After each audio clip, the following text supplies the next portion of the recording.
اللہ الرحمن الرحیم۔ حضور نبی اکرم صلی اللہ علیہ وآلہ وسلم کی احادیث پاک کے اس درس میں ہم نے ماہ ربیع الاول کی مناسبت سے آقا کریم علیہ الصلاۃ والسلام کے اخلاق کے حوالے سے کل بات کا آغاز کیا تھا۔ حضور نبی کریم علیہ الصلاۃ والسلام امت کے لیے اور اہلیان اسلام کے لیے نہ صرف یہ کہ محبت اور محبوبیت کے اعلیٰ معیار پر ہیں، بلکہ آپ ہی کی ذات وہ ذات ہے جن کی زندگی کے ہر پہلو کی پیروی کرنا اہل محبت کی محبت کا قلبی اور دلی تقاضا ہوتا ہے۔ حضور نبی کریم علیہ الصلوۃ والسلام اٹھتے بیٹھتے کیسے تھے، آپ کے کھانے پینے کا انداز کیا تھا، آپ سوتے جاگتے کیسے تھے، آپ کا رہن سہن، آپ کا بود و باش، آپ کا لباس کیسا تھا، آپ کھانا کیسا کھاتے تھے، سواری کے جانور کیسے تھے، روزمرہ کی زندگی میں آقا کے معمولات کیا تھے، دن کیسے گزارتے تھے، رات کیسے گزارتے تھے، یہ وہ ساری ادائیں ہیں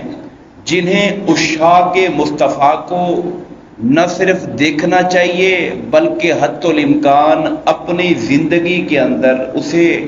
نافذ کرنا چاہیے اور اپنی زندگی کو اس کے مطابق ڈھالنا چاہیے۔ حضور نبی کریم علیہ الصلوۃ والسلام سے جو سچی محبت کرنے والے لوگ تھے، ان کی اتباع اور پیروی کا شان یہ تھا۔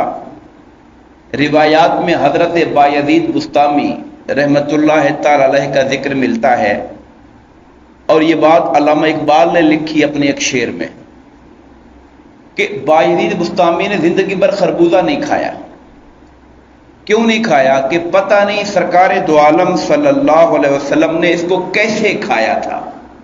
کھانے کا طریقہ معلوم نہیں ہے سنت میں کہ حضور نے کیسے کھایا تھا، بس چونکہ سرکار کی سنت کا پتہ نہیں چل سکا تو زندگی بھر انہوں نے خربوزے کو نہیں کھایا۔ یہ بایزید بسطامی رحمت اللہ تعالی علیہ تھے۔ ہم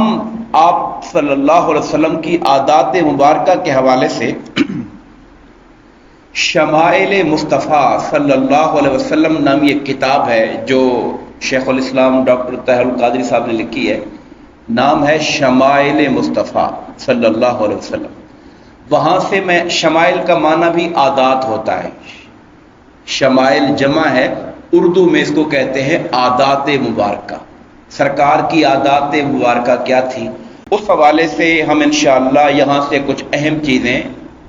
جتنے دن ہمارے پاس ربیع الاول شریف کے ہیں ہم گفتگو کرتے رہیں گے۔ آپ پہلی بات جو لے کر آئے ہیں وہ ہے مزاج اقدس کے حوالے سے کہ سرکار کا مزاج مبارک کیسا تھا۔ آپ لوگوں میں دیکھتے ہیں بھی اس کا مزاج بڑا جلالی طبیعت کا ہے، جی فلاں کا مزاج بڑا جمالی طبیعت کا ہے، یعنی طبیعت میں غالب کیا چیز ہے۔ تو حضور نبی کریم علیہ الصلوۃ والسلام کی طبیعت مبارکہ میں نرمی، رقت اور گداز کا غلبہ رہتا تھا۔ نرمی، دل کی رقت اور گداز کا غلبہ ہوتا تھا، اور آپ کے مزاج کا جو خمیر تھا اصل میں عشق الہی سے اٹھا ہوا تھا۔ محبت الہی اور عشق الہی کا جو غلبہ تھا اس کی وجہ سے مزاج کے اندر نرمی، رقت اور گداز پیدا ہوئی تھی۔ حضرت علی مرتضیٰ رضی اللہ تعالیٰ عنہ آپ کے مزاج کے بارے میں فرماتے ہیں کہ کان اجود الناس صدرا، دل کے ہمارے آقا دل کے سب سے بڑھ کر سخی تھے، وَأَصْدَقُ النَّاسِ لَہْجَةً، اور زبان میں سب سے بڑھ کر سچے تھے، وَأَلْيَنُهُمْ عَرِيقًا، اور مزاج میں میرے مصطفیٰ سب سے بڑھ کر نرمی فرمانے والے تھے۔ یہ تین باتیں حضرت علی مرتضیٰ رضی اللہ تعالی عنہ سے آئیں۔ اور آپ کی جو مجلسی زندگی تھی، مجلسی معنی جیسے یہ محفل لگی ہوئی ہے جہاں لوگوں میں مل جل کے بیٹھنا، مجلسی زندگی کے اندر سرکار دو عالم مساوات کا کامل نمونہ تھے۔ مساوات معنی برابری، مساوات کا نمونہ تھے۔ آپ کے سیرت و کردار سے اور آپ کے انداز سے یہ نہیں ہوتا تھا کہ کوئی اعلیٰ تر ہے کوئی کم تر ہے، کسی کو کم تر محسوس نہیں ہونے دیتے تھے، اور دوسروں کا سامان اٹھا کے ان کے گھروں تک پہنچا دینا، ہمسایوں کی ضرورت کا خیال رکھنا، ان کے لیے بازار سے سودا سلف لے کر آنا، اپنی تو اپنی ہیں، کسی ساتھ والے ہمسائے کی بکریوں کا دودھ ان کو دھو کے دے دینا، ان کا بھی کام کر دینا ساتھ، اپنے جوتے خود مرمت کر لینا۔ سرکار دو عالم صلی اللہ علیہ وسلم کے بارے میں آپ کو ایسی روایات ملیں گی کہ جوتا ٹوٹ گیا تو سرکار نے خود بیٹھ کر اس کو گانٹھ لیا۔ اب یہ باتیں ہم اگر سوچیں اور غور کریں کہ ہمارا مزاج کیا ہے اور مزاج مصطفیٰ صلی اللہ علیہ وسلم کیسا تھا۔ اور ایک روایت میں نے وہ بھی پڑھی تھی کہ سرکار کا جوتا رستے میں ٹوٹا تو حضرت علی مرتضیٰ نے بیٹھ کر حضور کا جوتا گانٹھا۔ یہ بھی ہے، خدام خدمت بھی کرتے تھے اپنی جگہ پر، مگر سرکار کا اپنا مزاج یہ تھا کہ گھر کے اندر ایسا ہو گیا تو اس کو خود بیٹھ کے گانٹھ لیا آپ نے۔ مسکینوں اور یتیموں کی دستگیری کرتے تھے، غلاموں پر اور جو غریب لوگ تھے ان پہ شفقت کرتے تھے، انسانوں کے مسائل کے حل میں معاونت کرنا آپ کی روزمرہ کی سیرت کا معمول تھا۔ حضرت ابو ذر غفاری رضی اللہ تعالی عنہ اور حضرت ابو ہریرہ سرکار کی محفل کا نقشہ ایسے کھینچتے ہیں، وہ کہتے ہیں کہ حضور صلی اللہ علیہ وسلم اپنے صحابہ کے درمیان اس طرح گھل مل کر تشریف فرما ہوتے کہ اگر کوئی نیا بندہ باہر سے آتا تو اسے پوچھنا پڑتا تھا کہ اس محفل کے سردار کون ہیں، یعنی کہ ایسے گھل مل کے بیٹھے ہوتے تھے، نہ اپنے لیے کوئی مسند، نہ کوئی تختہ، نہ کوئی خاص کوئی تکیے گاؤ پیچھے، یعنی کوئی اہتمام ہو۔ اگر ایسا اہتمام ہوتا تو کسی کو پوچھنے کی ضرورت کیوں پڑتی؟ وہ تو مجلس کا سٹنگ کا انداز ہی بتا دیتا ہے۔ سرکار ایسے گھل مل کے بیٹھتے تھے۔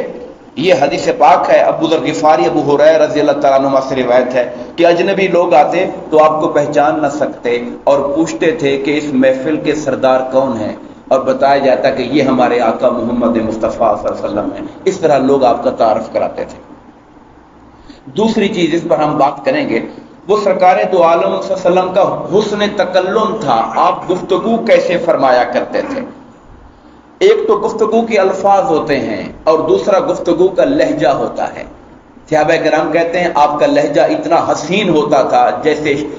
شہد کی مٹھاس ایسی نہیں ہوتی تھی جیسے لہجہ مصطفیٰ کی مٹھاس ہوتی تھی۔ اور آپ جب گفتگو فرماتے تھے تو آپ کا ایک ایک لفظ بامانی ہوتا اور ایک ایک لفظ شعور اور آگہی کی دولت لے کے اٹھتا۔ ام المومنین حضرت عائشہ صدیقہ رضی اللہ تعالیٰ عنہ سے روایت ہے، آپ نے فرمایا لوگو، حضور نبی اکرم صلی اللہ علیہ وسلم تمہاری مانند تیزی سے مسلسل کلام نہیں فرماتے تھے، تمہاری مانند تیزی سے مسلسل کلام نہیں فرماتے تھے، بلکہ آپ اس طرح کلام فرماتے کہ گفتگو کا ہر لفظ واضح اور جدا ہوتا اور پاس بیٹھنے والا اسے یاد کر لیا کرتا تھا۔ یعنی آپ کے لہجے میں ایسی نرمی اور الفاظ کی ادائیگی کے اندر اس طرح کا حسن تھا کہ پاس بیٹھنے والا ان کو یاد کر لیا کرتا۔ اور ایک روایت میں آپ نے یہ بھی فرمایا کہ جب اہم بات اگر آتی تو سرکار اس کو دو دو دفعہ تین تین دفعہ دہرا بھی دیتے تھے تاکہ لوگ اس بات کو اپنے ذہن میں نقش کر لیں۔ اور یہ بھی حضرت عبداللہ بن عباس سے روایت ہے کہ حضور نبی کریم علیہ الصلوۃ والسلام جب کلام فرماتے تھے، اب یہ آپ کی شان ہے، جب آپ کلام فرماتے تھے تو آپ کے دندان مبارک سے نور نکلتا ہوا دکھائی دیتا تھا۔ ایسے لگتا تھا کہ دانتوں کے درمیان جو خلا ہے اس کے اندر سے ایک نور ہے جو دہن مصطفیٰ سے ہمارے سامنے آ رہا ہے۔ حضرت ہند بن ابی حالہ یہ حسنین کریمین کے ماموں تھے۔ انہوں نے آقا نامدار کے اوصاف کے حوالے سے، حضور کے حلیے کے حوالے سے جو سب سے مشہور روایتیں ہیں انہیں ہند بن ابی حالہ نے روایت کیا، یا پھر خاتون ہیں حضرت ام معبد۔ ام معبد یہ خاتون کہاں ملی تھی سرکار کو؟ ایک ہی رستے میں ملی۔ جب سرکار مکہ سے مدینہ آ رہے تھے، رستے میں ایک جگہ خیمہ تھا، پڑاؤ ڈالا تو وہ خاتون ام معبد تھی، وہاں تھوڑی دیر سرکار رہے۔ آپ نے سنا ہوگا، آپ نے دودھ کھانے کو کچھ مانگا، انہوں نے کچھ بھی نہیں ہے، کہا یہ بکری کھڑی ہوئی ہے گھر میں، کہا بیمار ہے اس کے پلے کچھ تھا، اس کو لے کر آؤ۔ سرکار نے اس کے تھنوں کو ہاتھ لگایا تو بکری دودھ سے بھر گئی اور وہ دودھ پیا، ان کے گھر کے برتن بھرے۔ تو اس نے اپنے شوہر کے سامنے حضور کا حلیہ بتایا تھا۔ سب سے اعلیٰ حلیہ جو حدیثوں کے اندر آیا ہے وہ ہند بن ابی حالہ نے بیان کیا اور اس خاتون ام معبد نے بیان کیا ہے۔ اب ہند بن ابی حالہ کہتے ہیں کہ حضور نبی کریم علیہ الصلوۃ والسلام طویل سکوت فرماتے، یعنی جب آپ چپ ہوتے، خاموش ہوتے تھے، خاموش طبع تھے، بار بار مسلسل زیادہ باتیں نہیں کرتے تھے کہ ہر وقت لگے ہوئے ہیں، ہر وقت لگے ہوئے باتوں کے اندر، ایسا نہیں ہوتا تھا، طبیعتاً آپ خاموش طبع تھے، بلا ضرورت گفتگو نہیں کرتے تھے، یہ ہے اصل بات۔ چپ ایسا بھی چپ نہیں ہے کہ لوگ بات کریں جواب ہی نہ دیں، یہ تو پھر چپ نہ ہوئی، یہ تو مزاج کے اندر خرابی آ گئی کہ آپ سے کوئی بات کرے آپ جواب نہ دیں، ایسا نہیں تھا، آپ بلا ضرورت گفتگو نہیں کرتے تھے۔ آغاز کلام اور اختتام کلام دہن مبارک کے جانبین اور کناروں سے کرتے تھے، یعنی ہر کلمے کی ادائیگی مکمل فرماتے تھے، یہ نہیں کہ لفظ کٹ جائے بات سمجھ نہ آئے۔ آپ کا کلام جامع الفاظ پر مشتمل ہوتا تھا، یعنی ایسا بھی نہیں ہوتا تھا کہ بالکل چھوٹی بات ہو بات ہی سمجھ نہ آئے، نہ اتنی لمبی بات کہ پتہ ہی نہیں چل رہا کہ بات ہو ہی کیا رہی ہے، یہ بھی نہیں ہوتا تھا، جامع گفتگو فرمایا کرتے تھے۔ اور حضرت ام معبد رضی اللہ تعالیٰ عنہ کے الفاظ آ گئے، وہ کہتے ہیں کہ جب خاموش ہوتے تھے تو آپ پر وقار ظاہر ہوتا تھا، چپ بیٹھے ہوتے تھے تو طبیعت پر ایک وقار دیکھ کر پتہ لگتا تھا، اور وہ اللہ نے ایسا روپ دیا تھا سرکار کو کہ ایک خاتون آئی، سرکار خاموشی سے بیٹھے ہوئے تھے اور آپ بیٹھے بھی ایسے ہوئے تھے، اپنی ٹانگوں کو کھڑا کر کے ایسے کر کے بیٹھے ہوئے تھے، تو خاتون آئی، اس نے سرکار کے چہرے پہ نظر ڈالی تو ایسا وقار تھا کہ کب کبھی طاری ہو گئی اس پر۔ سرکار نے اس کی دلجوئی کی، کہا ڈرو نہیں، میں آمنہ کا بیٹا ہوں جو گوشت کو سکھا کے پکایا کرتی تھی،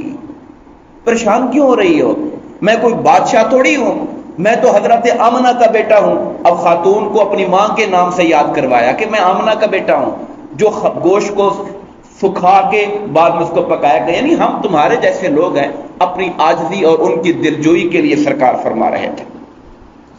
تو اب خاموش ہوتے تو وقار طاری ہوتا، جب آپ بولتے تھے تو چہرے پر نور طاری ہوتا، اور لوگوں میں حسین تر، یعنی جتنے بھی لوگ بیٹھے ہوتے تو سب سے زیادہ حسن چہرے مصطفیٰ پر ہوتا۔ اچھا الگ الگ لوگ ہوتے تو کسی کا قد چھوٹا کسی کا بڑا نظر آتا تھا، سرکار کا قد درمیانہ تھا، نہ چھوٹا نہ بڑا، لیکن لوگوں کی محفل میں ہوتے سرکار سب سے اونچے نظر آیا کرتے تھے، اللہ نے ایسی شان عطا فرمائی تھی۔